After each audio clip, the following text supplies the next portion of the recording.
The release of Star Wars, The Rise of Skywalker, which opens in UK cinemas today, will mark the last chapter in one of the most famous stories ever told. After 42 years, fans will finally have closure on the saga George Lucas started in 1977, a battle between the forces of good and evil that has spanned decades, galaxies and Hollywood conglomerates. But is it possible to wrap up such an iconic story and please fans at the same time?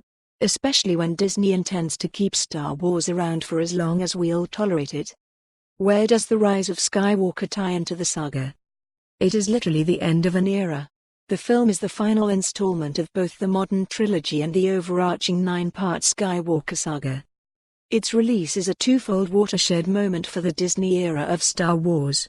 The House of Mouse has had mixed success with the franchise, case in point, Solo's lukewarm reception at the box office.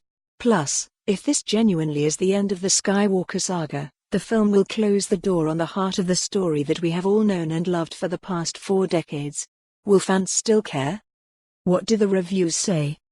Early reviews have not been particularly kind to the film and, if Rotten Tomato ratings are anything to go by, it is currently the worst-rated Star Wars film of the lot. No critic has been bursting with praise, although have found some endearing qualities.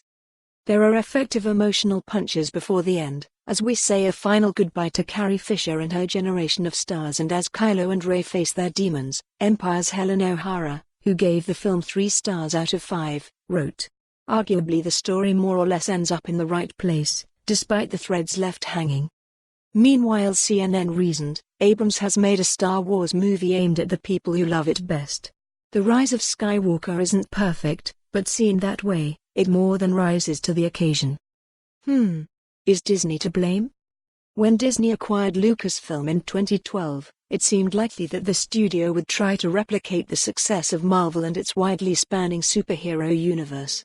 There was talk of releasing a Star Wars film every year.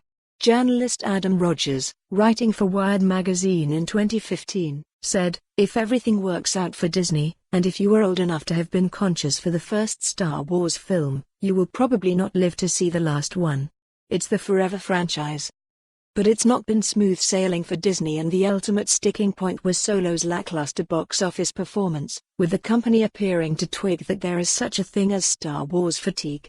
Disney CEO Bob Iger told the BBC earlier this year, "I think we made and released too many Star Wars films over a short period of time.